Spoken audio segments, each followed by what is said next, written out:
Hello दोस्तों, आज हम आपको पढ़ाने वाले हैं गोविंद पांडे और सरस्वती पांडे की बुक, जिसमें हमने पहले भाग में हमने आपको भाषा को लेकर कुछ परिभाषाएं बताई थी, जिसमें हमारे भारतीय विद्वान थे, उन्होंने भाषा को लेकर परिभाषाएं दी थी।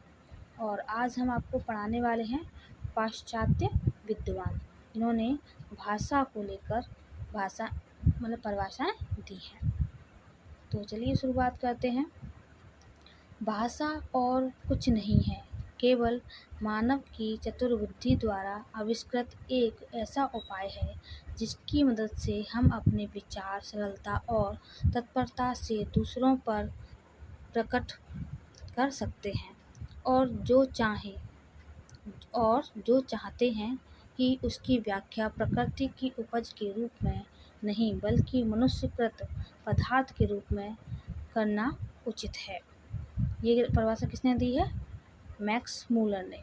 ये परिभाषा बहुत इम्पोर्टेंट है और एक दो बार ये क्वेश्चन ये परिभाषा पूछी गई है एग्जाम में, तो इसको याद कर लीजिएगा, क्योंकि सबके विचार अक्सर कर एक जैसे ही होते हैं, सबकी परिभाषाएं।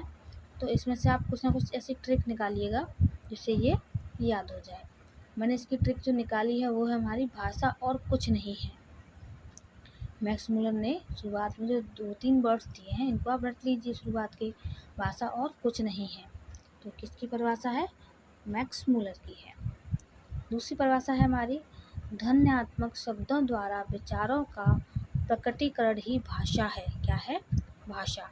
तो ये परिभाषा किसने दी है? हेनरी स्वीट ने।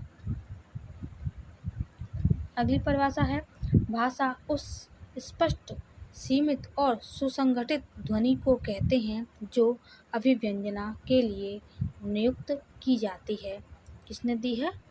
क्रोचे ने।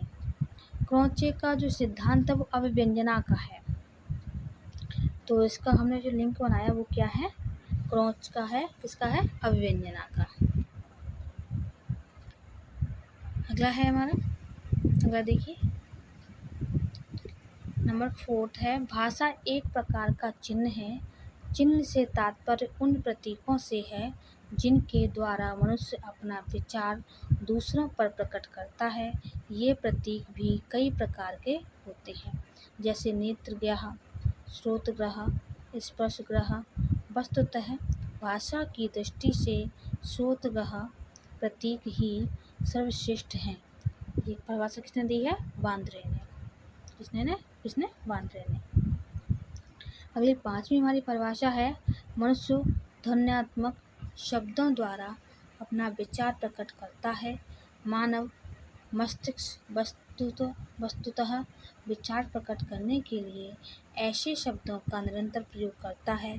इस प्रकार के कार्यकलाप को ही भाषा की संज्ञा दी जाती है। तो किसने ये परिभाषा दी है? ओतो येसपर्सन। किसने दी है? ओतो येसपर्सन। तो हमने क्या कहा? हमने इसका लिंक क्या निकाला है?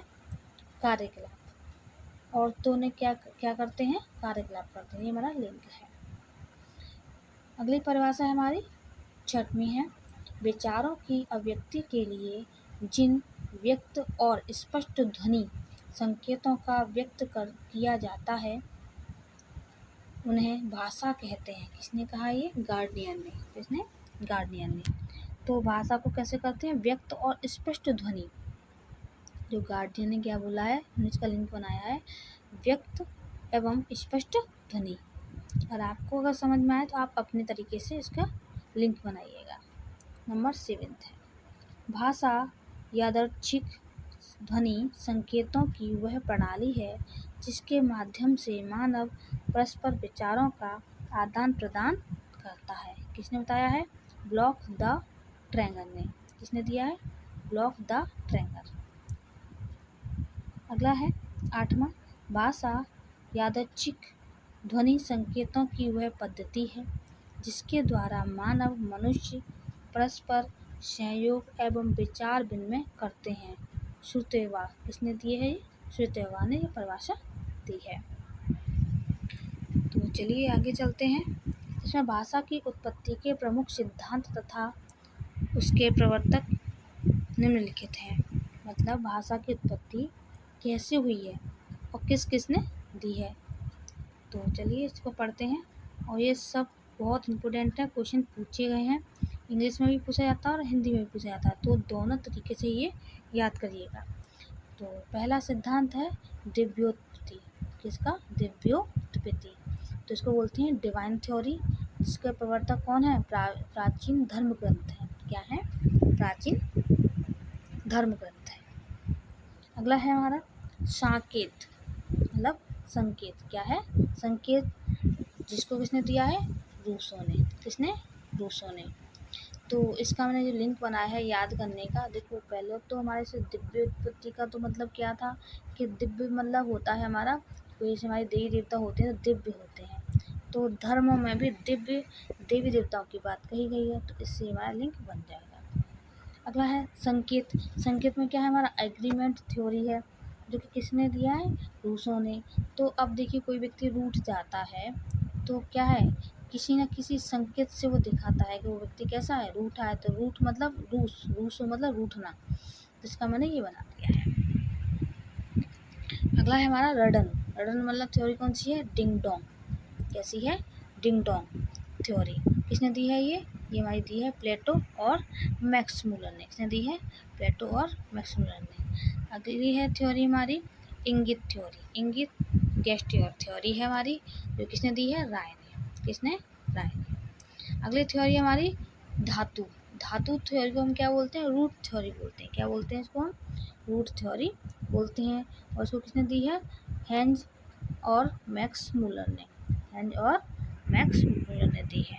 अगली है हमारी श्रमिक ध्वनि, श्रम ध्वनि। तो इसकी कौन सी, इसको क्या बोलते हैं? यो हे हो। क्या बोलते हैं? यो हे हो थ्योरी। और क्या है ये हमारी? न्यावे। किसने दी है? ये हमारी न्यावे ने दी है। अगली थ्योरी है हमारी संपर्क थ्योरी। कौन सी? संपर्क। तो क्या बोलेंगे इसको? Contact theory. और जिसको किसने दी है? रेवेज ने ना। किसने? रेवेंज ने। जी रेवेंज ने दी है। अगला है समन्वय की थ्योरी है, जो किसने दी है? हेनरी स्वीट ने। तो ये स्वीट लोग होते हैं, स्वीट का मतलब जो स्वीट इंसान होते हैं वो क्या करते हैं? वो समन्वय कर लेते हैं। मतलब कोई व्यक्ति कैसा भी रूड हो, अच्छा हो, कैसा व्यक्ति हो, तो क्या हो जाता है उसमें उनके व्यवहार में क्या समन्वय कर लेते हैं हर किसी को।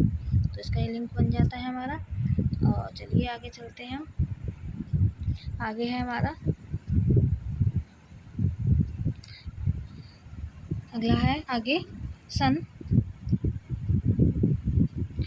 1866 ईस्वी में पेरिस में भाषा विज्ञान की एक समिति ला सोसिएते द लैंग्विस्टिक ने अपने अधिनियम में निर्देश दिया। ये वाला क्वेश्चन बहुत बार पूछा गया क्वेश्चन, तो इसको याद कर लीजिएगा। भाषा की उत्पत्ति और विश्व भाषा निर्माण, इन दोनों विषयों पर विचार नहीं किया जाएगा। इसमें बोला गया है कि सन 1866 में पेरिस में भाषा विज्ञान की एक समिति ला सोसिएट द लैंग्विस्टिक ने अपने अधिनियम में निर्देश दिया कि भाषा की उत्पत्ति और विश्व भाषा निर्माण में दो विषयों पर विचार नहीं किया जाएगा। तो चलिए थैंक यू क्लास, बाकी के आगे का हम कल पढ़ाएंगे।